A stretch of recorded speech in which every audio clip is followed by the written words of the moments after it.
welcome everybody. Thank you, ladies and gentlemen, and our esteemed colleagues here for a security panel on DDoS attacks. We have 4 of the most expert people we could possibly have, widely dispersed across the globe. Here's the contact information for all of them. I'll give them a chance to briefly introduce themselves in a moment. This slide deck will just be available for posterity. My name is John Christoph. I won't say anything more about myself. And the last thing I would just like to note for all of us here, some of you don't know, but many of you do. Our friend and colleague Don Smith passed away earlier this year, and it was a real deep loss and tragic for our community. He didn't attend many NANOGs, but you may have met him online or more likely on email. And he was prolific for a long time in his work with Quest, later CenturyLink, and he just joined NetScout not too long before he passed away. So he's in our thoughts, and we'll be thinking about him today, and for as long as we have thoughts, we will miss him dearly.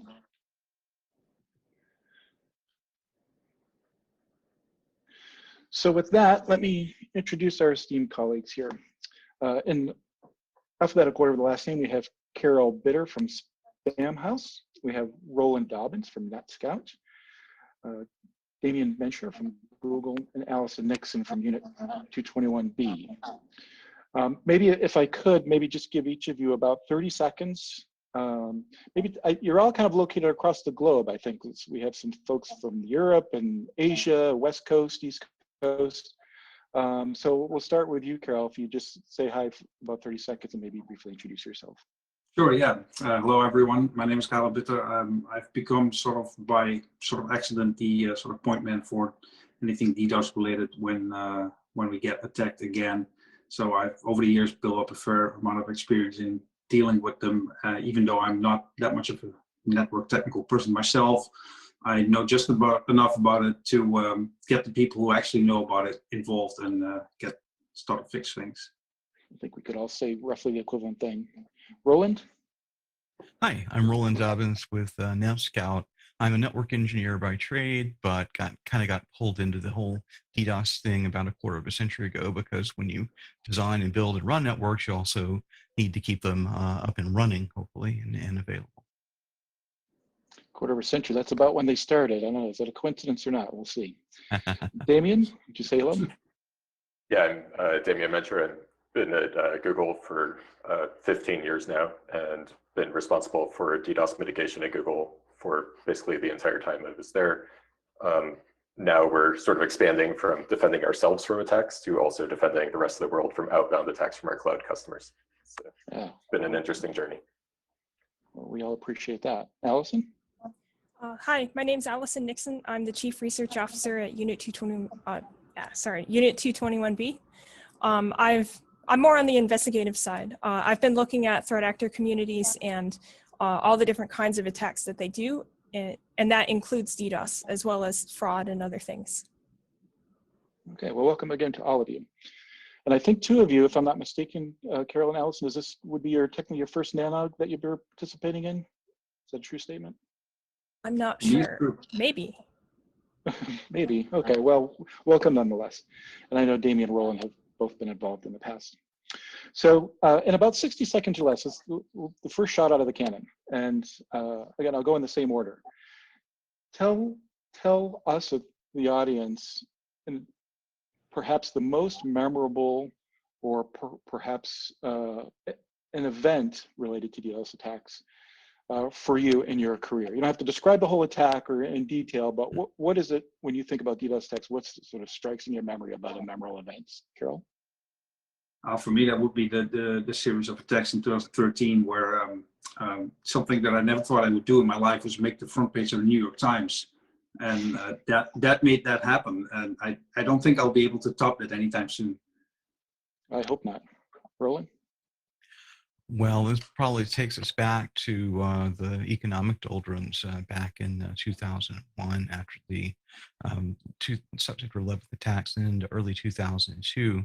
I was working with a very large vendor of telecommunications gear. It was publicly traded, and towards the end of their fiscal year, the last week, the last quarter of their fiscal year, they came under a very intense DDoS attack, and no positive evidence to demonstrate this, but my belief then and now was that it was an attempt to manipulate the stock markets and potentially cause that organization to miss its numbers, which would have had huge effects on the U.S. economy that was in the doldrums at that time. And so, fighting a bunch of DDoS attacks for about a week, feeling a substantive weight of the U.S. economy on your shoulders is kind of an eye opener in many respects. Yeah. That's noteworthy that you still don't necessarily have the total attribution or reason behind that. How about you, Damien? It's really hard to pick just one, and a lot of the more interesting ones I'm not actually at liberty to talk about. They haven't been made public, but I think as a general guide, the ones that are interesting to me are when we see an attack that is twice as large as anything the world has ever seen, and then a day or two later, it grows and doubles in size again, so now it's 4 times larger than anything anyone has seen. And I think I've seen that behavior happen 2 or 3 times in the past decade. So it sort of shows how quickly these things can escalate. Really. And Allison, last but not least. Yeah, there's a number of memorable attacks that have happened involving DDoS. I guess one of them would be a few years ago, this DNS provider called Dyn was attacked, and it took down a bunch of websites. And I know that people, like right when the attack happened, people were going on TV and blaming Russia and China and North Korea. And we were looking at the evidence, and we were actually looking at some like script kiddie groups that people don't take seriously, and they were the ones actually responsible for that. And then when that word got out, we ended up getting inundated with calls from the media, and it was really exhausting, but quite satisfying that we were able to find the answer. So yeah, good times. Yeah, you are participating in some of my follow-up questions now, and I was going to start with you first, Allison, if I could. So going back a quarter century, as Roland was there from the beginning, maybe before most of us or all of us. Many of the motivations for these attacks vary. The reason for them might be retaliation or protest or extortion, those sorts of things. What they consist of, the packets, the protocols, the context of the traffic itself varies widely. But who today would you say, if you could name one or a small subset of groups that are responsible for attacks today, and why are we seeing them today? What's the motivation behind them? What's the driving? I mean, I think every single motivation could be the explaining factor for a lot of the attacks happening nowadays. I wouldn't say that there was any one particular group or region responsible for a majority of DDoS attacks. Like, every region out there has its own criminal element, and there's an entire DDoS ecosystem that's part of that criminal element. So, I mean, my focus has been on the English-speaking community because I only speak English, right? So when I look at the English-speaking side of things, I see a lot of ego motivation as well as monetary motivation. So a lot of these guys are out there trying to prove themselves, and there's like some kind of insatiable ego need that's never going to be satisfied because it's actually a personal problem they have. And some of these DDoS botnets are used to attack high-profile targets explicitly to get media attention. So that's something that I've seen over and over again with the English-speaking Western community. But if you look at other criminal communities overseas, like in Russia and China and some of the Eastern European countries, you see a lot of like a whole variation of motivations and a lot more financial motivation going on. So like the sources of the attacks themselves, those motivations and reasons are as distributed. If anyone wants to follow up, please do. Otherwise, I'll move on. So go ahead. Let me just add in there. In addition to the financial motivations, we've also seen politically motivated attacks. So an example would be the Brobot attacks on U.S. banks in, I think that was 2012, 2013 timeframe, and the Great Cannon attacks targeting, for example, GitHub in, I think that was 2015. Right, and university environment, we've seen politically motivated style sorts of attacks, or ones that social sort of societal issues as well. Sure. The direct extortion, obviously, things like stock market manipulation from time to time. We see DDoS attacks used as a distraction to distract an organization's security team while threat actors trying to exfiltrate valuable information, intellectual property or financial information or what have you. And as far as I can tell, just by the numbers, something like 90% or more of DDoS attacks by the numbers appear to be motivated by disputes related to online gaming. And a huge proportion of those attacks tend to fall on broadband access networks. A lot of it has to do with inter-game rivalry, but it also ties into organized crime because there's a tremendous amount of betting that goes on related to online gaming. And so people will DDoS teams to get them to hopefully drop out of a game and lose the game, and then they can collect money because they bet on the other players. We've had instances of players in actual organized esports events have their team DDoSed, and so that they could throw the game essentially and get paid off on the back. So all these motivations, plus the nihilism and the prestige stuff that Allison talked about as well. You're foreshadowing another question I had. Maybe I'll just get to it now. 90%, what does that measure? Is that the number of actual individual attacks? Is that some amount of volume? How do you actually measure? This is, I'm kind of looking at both you and Damien, although you can't tell on this. How do you monitor or measure an attack? How do you determine the size or the number? You want to go first, Damien? Sure, I can give a brief overview. So there are different metrics to measure attacks by. So what's often seen in the news is people are measuring how many gigabits was an attack. And these days now we're measuring in terabits. But it's also important to measure packet rates. If you have an attack that's 100 million packets per second, that's going to create a different bottleneck in your system if those are small packets in the bandwidth. And then for those of us who operate websites, we're often more focused on the request rate to the website. So how many HTTP gets per second do you get?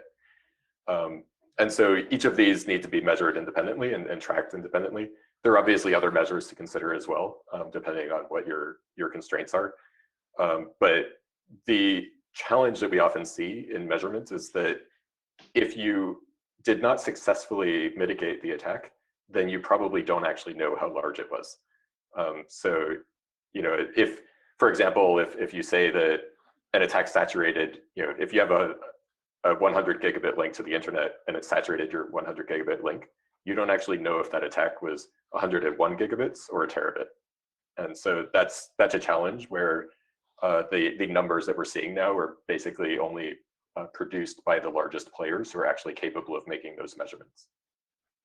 Roland? Right. You wanna... Yeah, and to add to what Damien said, yeah, bandwidth is what you hear about. Throughput, which is the packets per second, very, very important. Connections per second, queries per second, requests per second, all these different types of metrics at different parts of the stack. From our standpoint, we get anonymized DDoS statistics that are shared with us from a lot of organizations. And so, like right now, the run rate that we're seeing is something like 30,000 distinct attacks a day is what we're seeing right now. And that includes compound attacks that have multiple vectors, multi-vector attacks, omni-vector attacks, all that sort of thing. And so telemetry of various sorts, and having, as Damien said, the correct topological perspective, or being able to assemble viewpoints from various topological perspectives is very important. Something else that needs to be understood is that most DDoS attacks are vastly, vastly overkill. It's like using a nuclear weapon to swat a fly, because so many of the targets are brittle and fragile and non-scalable, and just breathing a few packets over them can actually take them down. And so a lot of the time when you will read press accounts of some organization, they say, oh, we're hit by a very sophisticated, high bandwidth, high throughput attack. It was bigger than any that's ever been seen before, and obviously it was a state-sponsored actor. Well, you have to take that with a grain of salt sometimes, because it used to be that organizations would never, ever admit publicly if their services were affected by a DDoS attack. Now, DDoS attacks have become the go-to to blame for all kinds of outages that may or may not be deliberately related to an actual intentional DDoS attack. I would trust, if I don't want to belabor this topic for too much longer, but real quick, I would trust all of you to provide reasonably good metrics on what you see, but I would assume that's probably in many cases, or maybe all cases, it's a minimum. You get some anonymized statistics, but you don't get contributions for everybody. So you get some low bar of traffic. Do some organizations over sell what they actually see? Like, do they claim attacks that are larger than what they actually have happened? And I assume that happens sometimes. And how does that occur? How does someone overestimate or over-report what they actually got? I'll go first on that, if that's okay. So in many cases, we see overestimation done when organizations have a capability, like they're exporting flow telemetry from their routers, but they have the flow export configuration of the router misconfigured, and or their collection analysis system that they're using is misconfigured. And so we'll see over-reporting.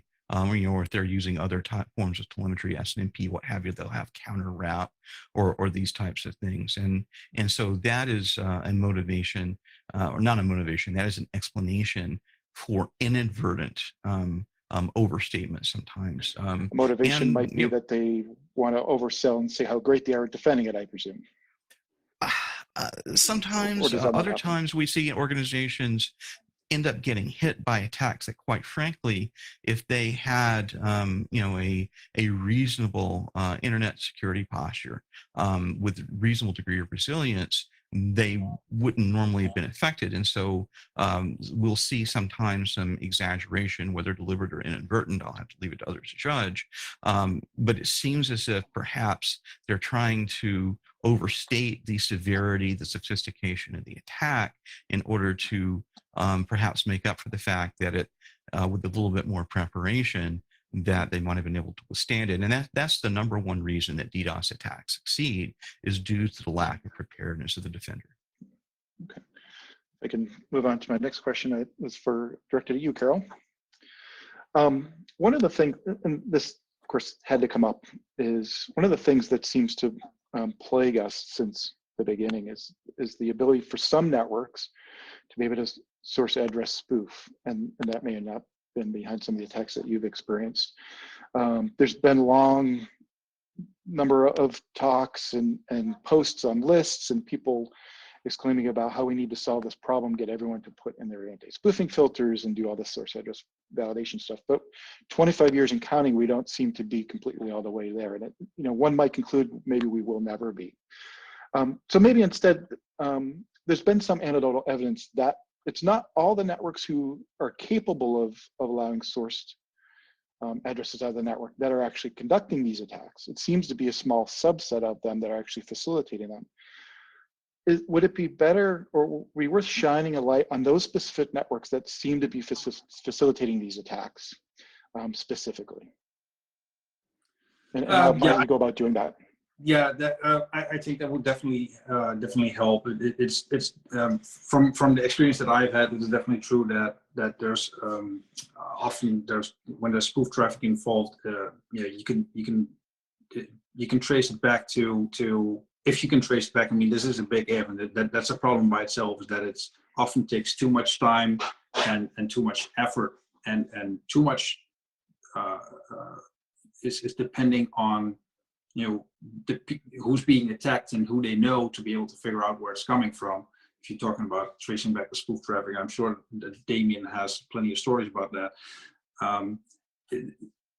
It's not always easy for everyone to figure it out, and it's in the past it's been easier for me to figure it out because of people that I know, and I can go on to Slack channels or whatnot and have access to people who can help out in that regard pretty quickly. But obviously that's not the case for everyone, and I think that's one of the bigger problems that is holding it back, is that it's often it takes way too long to figure out where it's coming from. And once you figure it out, it is sometimes really surprisingly hard to get other upstreams or other people involved somewhere in the path to say, okay, yeah, we agree that this is bad and we're going to do something about it. And that in the end, that is, I think, why this still exists, is that there are too many people who don't care about it. Maybe I'll ask Allison, because she has some experience in the attribution angle. Is this Is this an approach that kind of work? Is fine if we can identify the sources of these networks, naming them, attributing them, and specifically targeting them in some way? Is this a worthwhile exercise? Yes. So when you're talking about fighting the DDoS problem, you need to have multiple different efforts going on in parallel. Part of it is arresting the threat actors themselves, and part of it is also pointing some scrutiny at these networks that are either neglectful or complicit or somehow facilitating these DDoS attacks and providing the infrastructure in order to do that. There are some techniques that will actually allow you to find the source of the DDoS attack, but for the most part, you're only going to get a resolution, like you're only going to get a granularity down to the service provider responsible. So when it comes to applying pressure or doing other things to get them to stop sending pollution to the internet, that is something that we're all looking into. And hopefully this is something that can increase over the next year or two.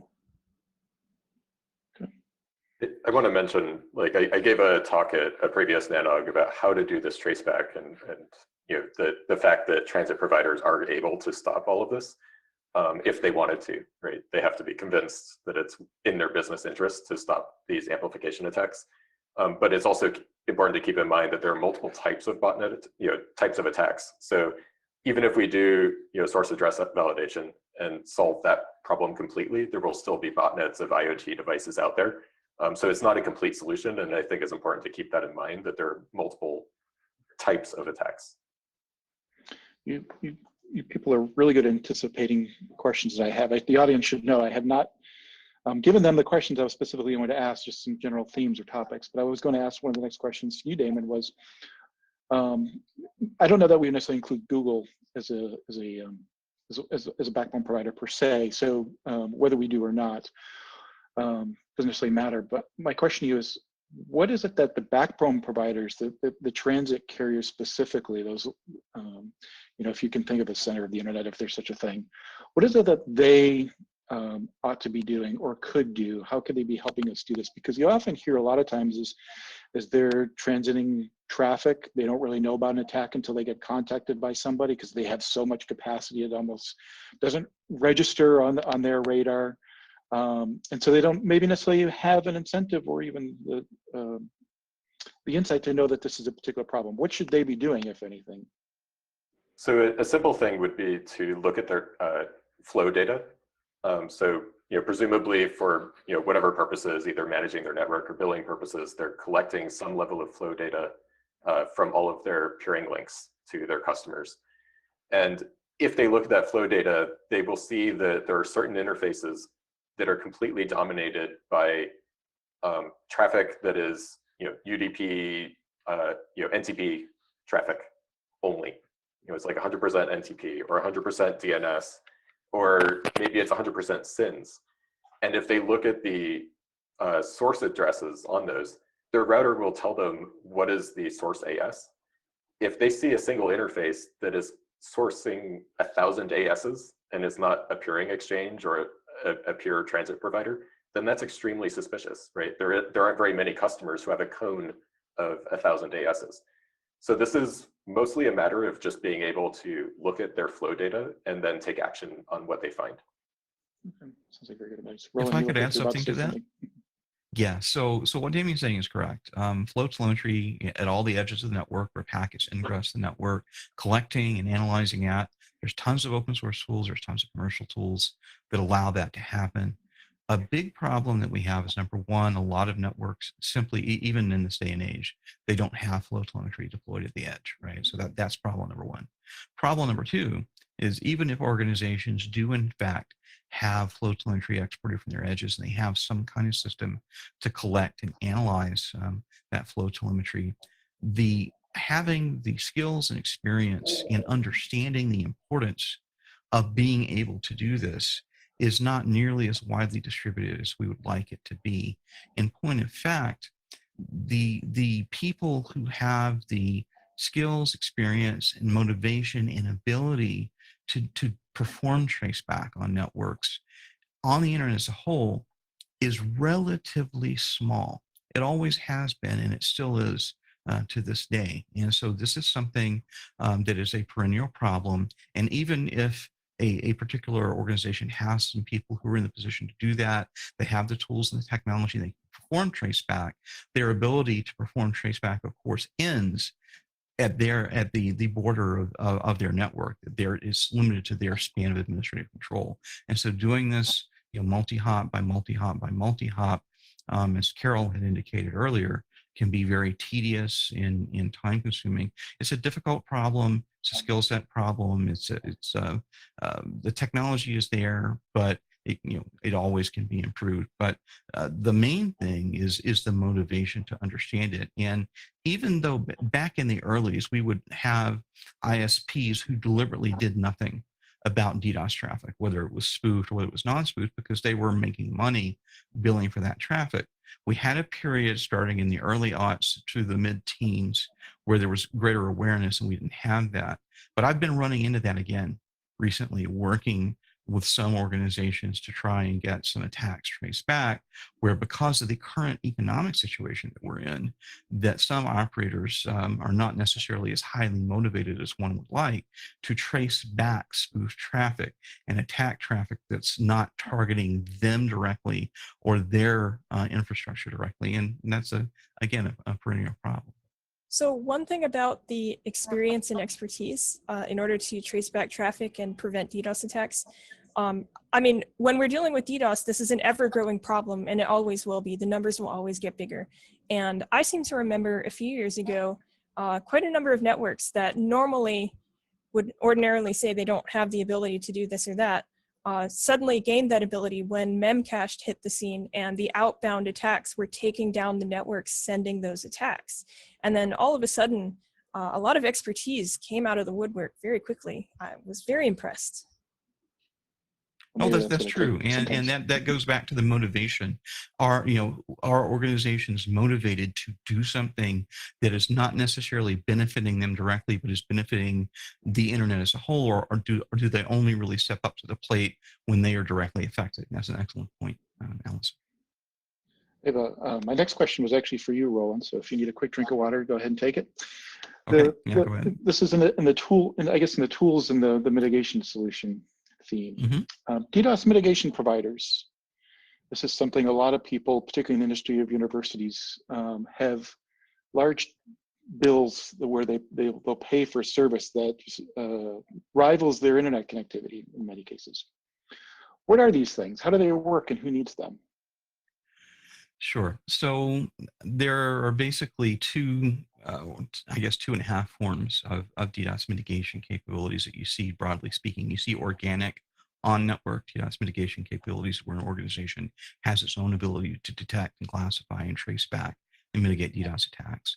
And then you see the mitigation service providers.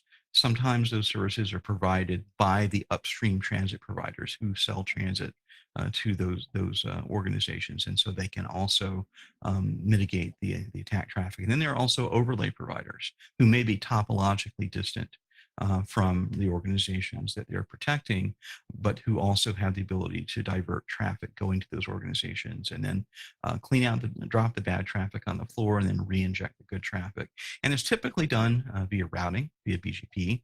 You can also do some things with DNS as well, but typically you want to use BGP in order to do this. And so there is typically, when you're talking about an off-net solution, an upstream solution, there's a degree of setup that's required. And, just to be able to, for example, to provide the letter of authorization that allows a managed security service provider to provide mitigation service by diverting, announcing your BGP routes. I think there's a minimum, like a 72 business hour turnaround, typically for getting that done, irrespective of the other things. And so what we see is some organizations just say, okay, I'm going to outsource it.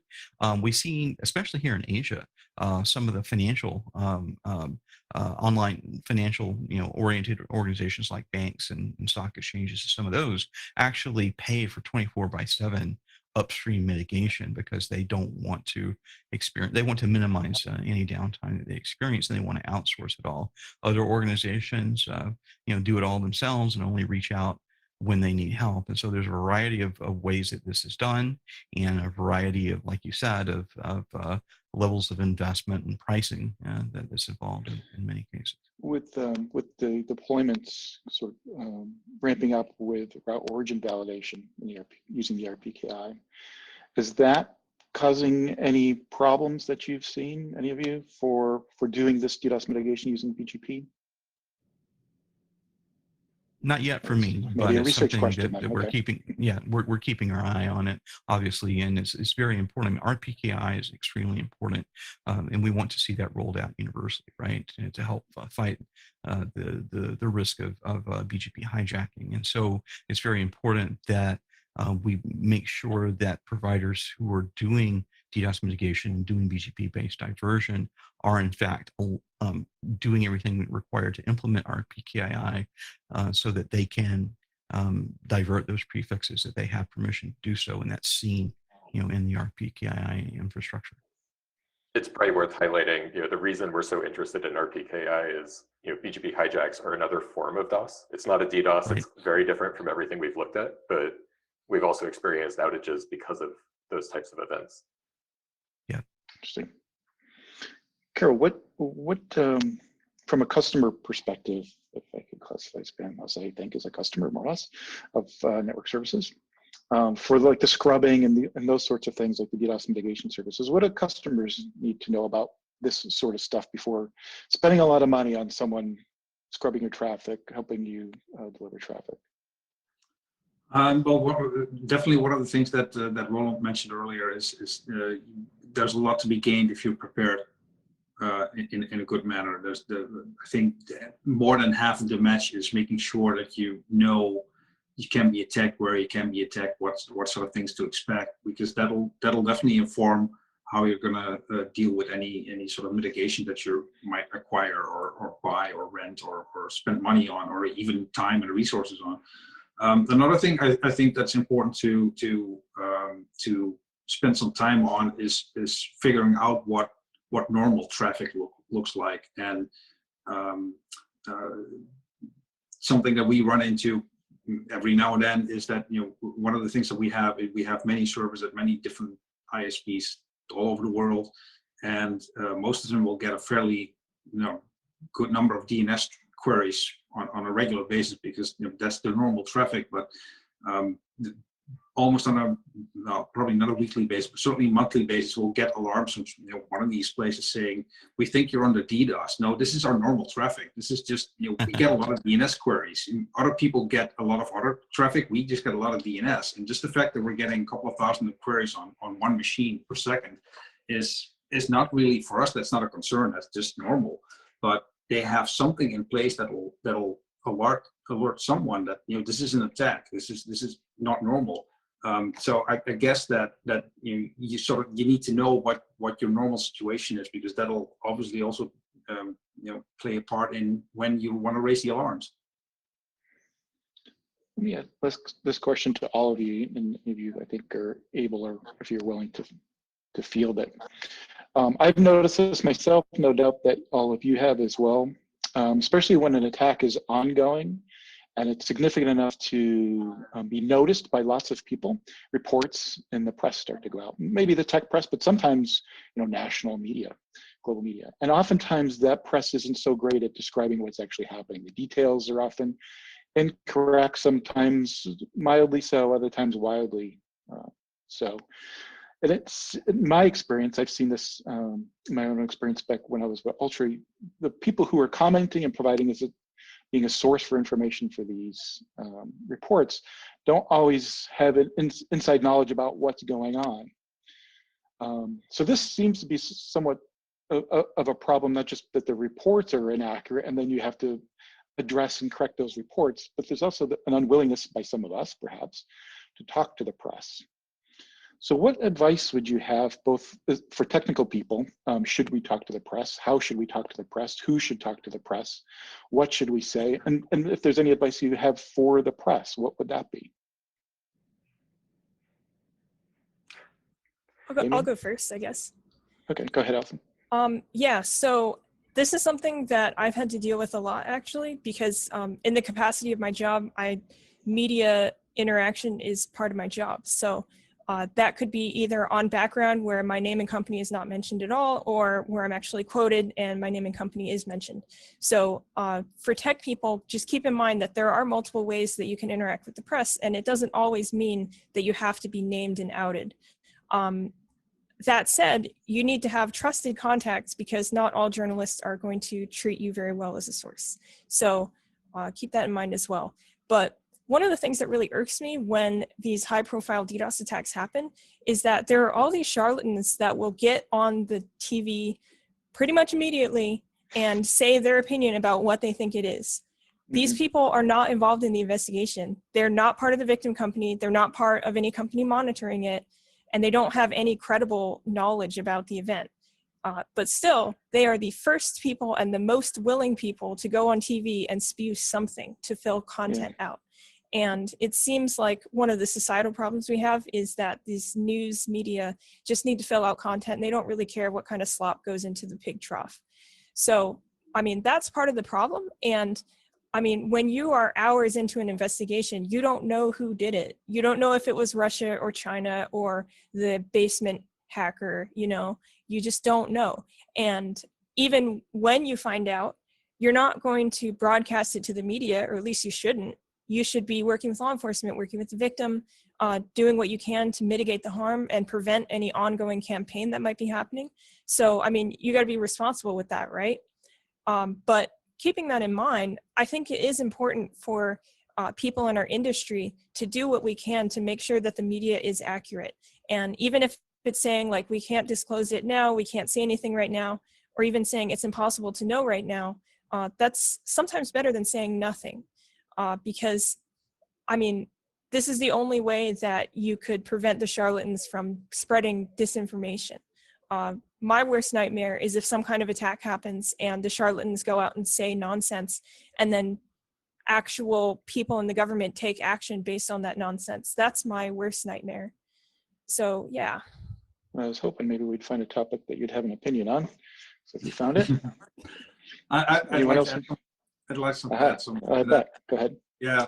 I mean, I fully agree with Alison saying that, you know, especially early on in the tech, you can't go out and make any meaningful statements about what's going on, because, you know, everything's on fire and you need to figure out how to deal with whatever's going on. However, I do feel that, I would hope that in the future, more people would be, you know, more knowledgeable people will be more vocal about what happens, because I think that there are too many big attacks that not get talked about, and if it gets put, you know, into silence, then you know, at some point policymakers will say, well, clearly it's not a big problem anymore. We should never hear about it in the news anymore. There's nobody saying that we're being attacked every week or every month or whatever, and it's causing us all sorts of problems. If we all keep it inside and we all say, well, you know, we'll deal with it and you know, just keep quiet, that's not going to make it go away. And as we said earlier in the call, you know, there's technical ways to dealing with attacks, but there's also we need to arrest the people who do it. We need to make sure that the networks involved start caring more about it. And there's this whole spread of different things that need to be done. And if nobody is aware that this is a problem, then it probably won't get done. Right. Now, these are very good comments. I just want to add a little bit to that as well, is that there are some journalists who are very focused on reporting the story and they want to get things right. When you run across a journalist like that, you need to invest time with that journalist, spend time, provide context, provide background, because the number one thing that we need to help combat DDoS attacks and to maximize availability is education, because education leads to empowerment, and the press can be a fantastic way to educate people and thereby empower them. But we who have skills and experience and knowledge do need to make sure that we invest some time with the press to help them understand what's going on so that they can report more accurately and responsibly. And I've spent a lot of time with the press on background, as Alison, you know, was talking about, just to explain, you know, the underlying mechanics so that they can get the story right. And don't view the press as free advertising. Don't view it as something that, for personal aggrandizement, but instead view it as an opportunity to educate the journalist, and through the journalist to educate lots of other people as well, so that they hopefully will be better prepared to withstand DDoS attacks against their organizations. Yeah, one other thing, this is a civic duty. Like, in order to have a free press, we need to have a well-educated press that says things that are accurate and knows what BS looks like. And if people in our industry are not educating journalists with conversations on background, then they're just going to go all over the place. So think of this as your civic duty. I'll add one more civic duty. Always go to law enforcement and file a complaint to get them something so that they can kick off an investigation. I want to steer this in a slightly different direction because so far we're talking about those who are not involved in the attack, talking to the press about attacks on other companies where maybe we don't have the full information. I think we also need the victims to post publicly the information that they do have, and try to be accurate about it. Don't just say it was a big attack, but try to give a metric on that. Try to explain what they've seen, what they know about it. And what they'll find is that a lot of us can't help them, but we often don't know how to help them because we don't know what was targeted. We don't know the style of the attack. I would also caution them against making claims for things that they don't actually know. As an example, in the 2012 robot attacks, some of the banks were claiming that they received a SYN flood. That's actually impossible. The botnet was not capable of sending a SYN flood, but they misdiagnosed the attack, and that had people chasing the wrong avenues for a while.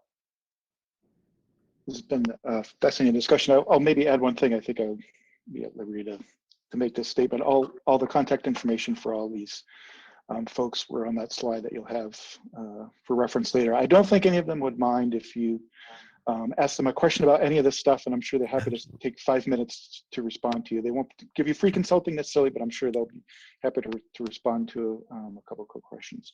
So I think we need to kind of wrap it up. Let me wrap it up this way in closing. I'll give you an opportunity to address something that I didn't ask or hasn't come up. Maybe something controversial, maybe something potentially meddlesome that we haven't discussed yet, or it's something that isn't a popular idea. I'd be particularly interested to hear those if you have them. If not, maybe just some parting thoughts. So I'm going to go in reverse order this time. So if I could, I'll start with you, Allison. All right. I don't know, controversial. Let's see. All right. There's a lot of interest in going after bulletproof hosters, and it might be in a network's best interest to make sure they don't look like a bulletproof hoster. So please don't do business with criminals. Thank you. Damien. I guess I'm next. Yeah, I have lots of controversial ideas, but I would say, make sure that you are prepared. That often means recognizing that you need a DOS mitigation provider. Be careful to vet your DOS mitigation provider. If they claim 100% uptime, infinite capacity, that's a lie. It's not true. So, think about who you're working with, but also keep in mind that having an outage is a totally acceptable solution as well. Often these attacks are financially motivated, and if you're spending more on a DOS mitigation provider than would cost you for having a short outage, then maybe you should just accept that short outage. Roland? Yeah, I guess the controversial thing that I'll talk about is I work for a vendor in the DDoS space. Vendors are coin operated. That being said, if an organization has a limited budget and they have a choice between buying security related equipment and software or hiring people, they should always hire the people, because good people can get you good solutions. I've seen so many cases in which organizations have invested a lot in hardware and software, but because they don't have the people with the skills and the ability to go and deploy it and make use of it, they aren't able to get any value out of it. And so invest in people. Another point I want to get across is that whether we're talking about detection, classification, and traceback, whether we're talking about mitigation, there are a lot of open source tools that are out there, and you can leverage capabilities that are built into your routers, your layer 3 switches, and that sort of thing. And it's very important to acquire the skill set to be able to take some of these open source tools and play with them, deploy them on your network, get visibility into your network, get the ability to react to attacks and mitigate them on your network. It may be that the open source tools are all that you need, and if so, that's great. If it turns out that you may need a commercial solution, you'll have gained the experience and expertise necessary to evaluate those commercial solutions and make the right choice for your network. Thanks on behalf of the people. Thanks for your endorsement. And Carol? Yeah, sort of tagging on to what Roland said, an attack may not always be aimed at your bandwidth or your services or your infrastructure. It may also be aimed at your people, and especially if you're a small organization like what we are, if an attack lasts a long time, it may be quite wearing out on the people having to deal with it. And if you have to stay up many nights in a row, and after a couple of weeks, that's going to get hard on folks, and maybe mistakes get made and bad decisions get made. So again, preparation can solve that. And yeah, you realize that people are, you can DDoS people too. Thanks very much, Carol. And thanks to you all. This, I hope, was worthwhile for all of you. I know it was worthwhile for me. I think we really covered some good stuff here. The audience should realize that this is pre-recorded, so we're going to end it here, and hopefully we'll have some time, depending on how long we want to do some live Q&A, and we'll be able to see you again shortly. So if we're wearing different shirts, that's why this is pre-recorded. So hopefully we'll see you soon. Thanks, everybody.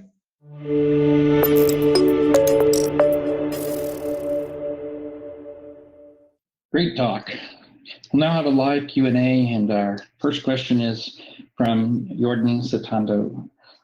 Is there a channel to report small volume DDoS attacks, for example, persistent attack to home Raspberry Pi web servers, which may not be reported to anything else, but for example, 200 number of attacks per week? We start with.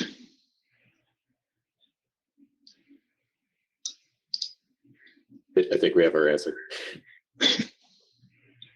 Well, your upstream provider would be the first place, I think, to start if you could. Next question from Ernest Meyer. Thanks for the little session. For your experience, what do you recommend as a good IDS and IPS tool? Yeah, I'll take that one. So the problem, especially with IPSs, is that those are very stateful devices, and state exhaustion is pretty much I call it the silent killer of the internet. There's a thought that, we can always reach for the default network security tool, which is the stateful firewall or the stateful IPS, and we'll shove that in front of our online servers and services and applications, and all will meet well.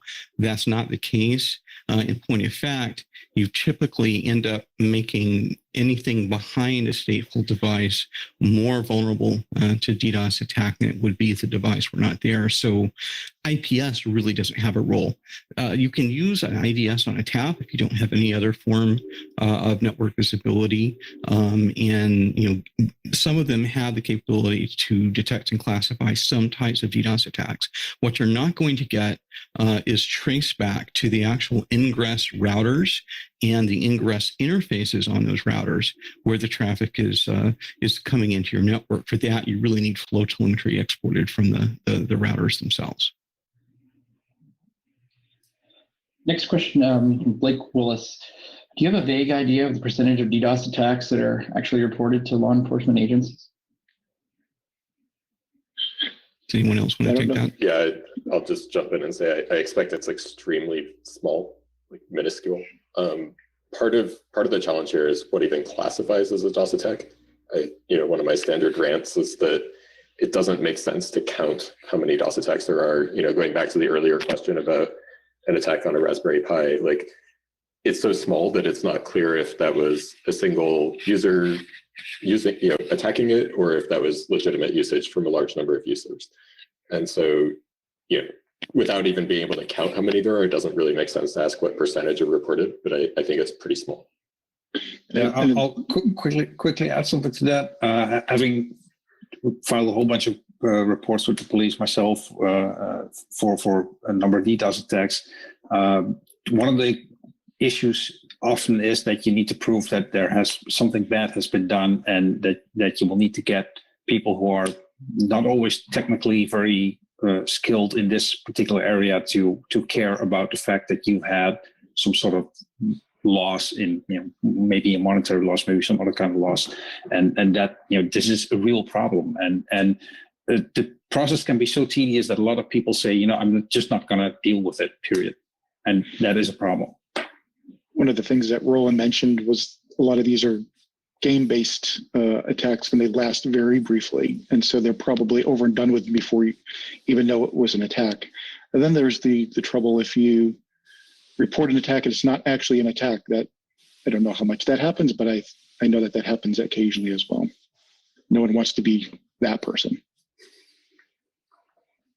I mean, there's honeypots that record 100% confirmed attacks with high fidelity. And those honeypots are just constantly streaming attacks, like many hundreds a day.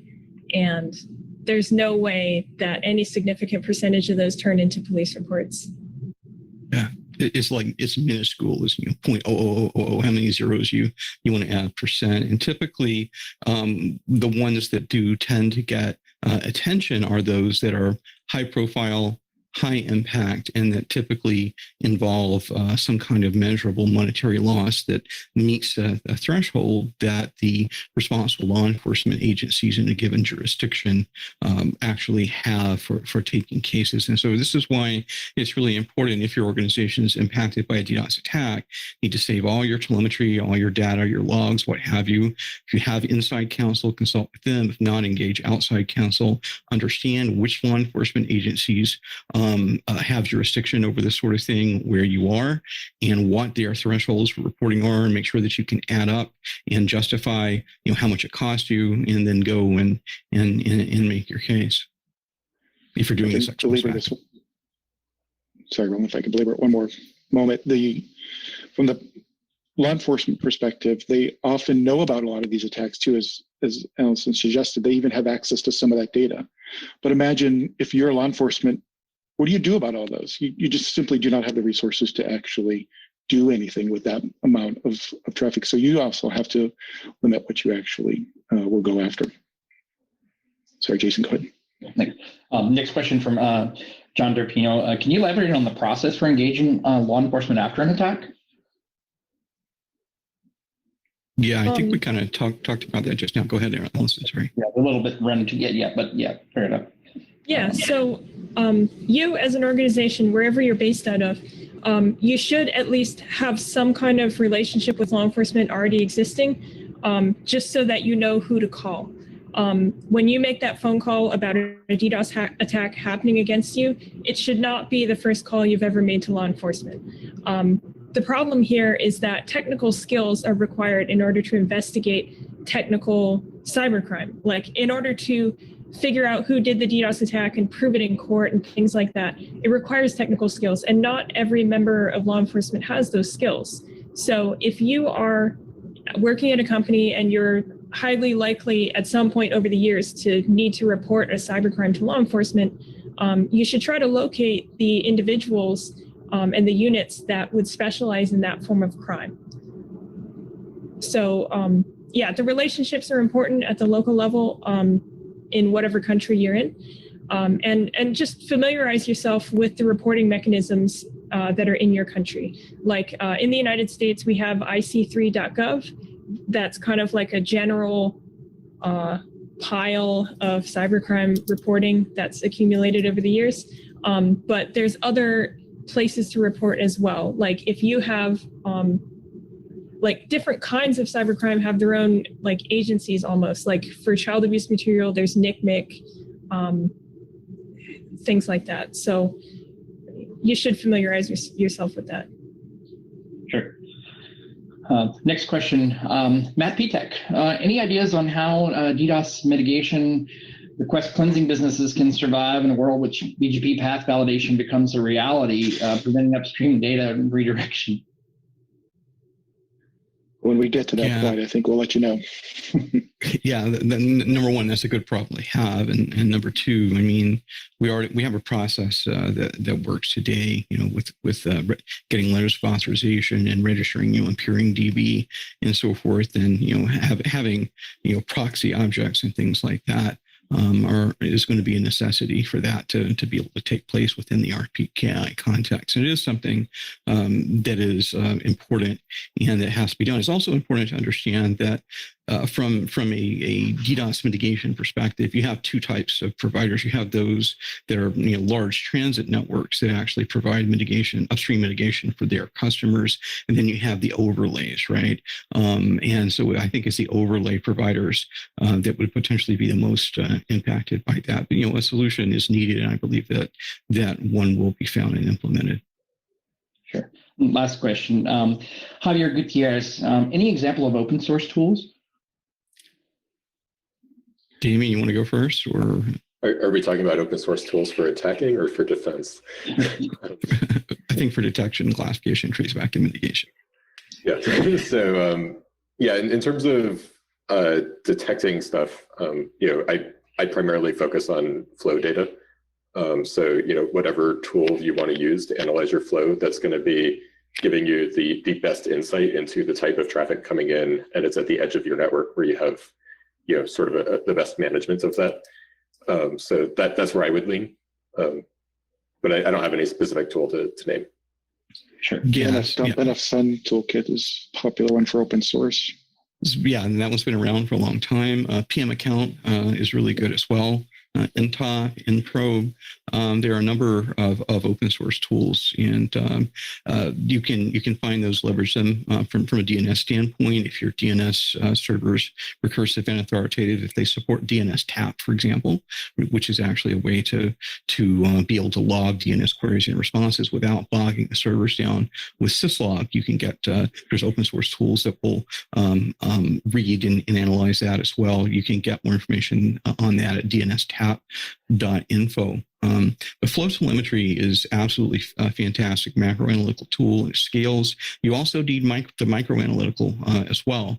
And so, having the ability to run, whether it's something like TCP dump or T-Shark or what have you at certain places in the network, Moloch, M-O-L-O-C-H, is also a great distributed packet capture and analysis engine as well. So have the macro analytical with flow telemetry, have the micro analytical with a packet capture capability, and then also have a scalable micro-analytical tool which provides some surprising behavioral detail with monitoring DNS as well, especially your recursive DNS. Before we go, if I could just add, your best tool is not software, but knowing people, having a good contact list outside of your upstream ISP. Great point, John. Yeah. Again, great talk. Thank you all.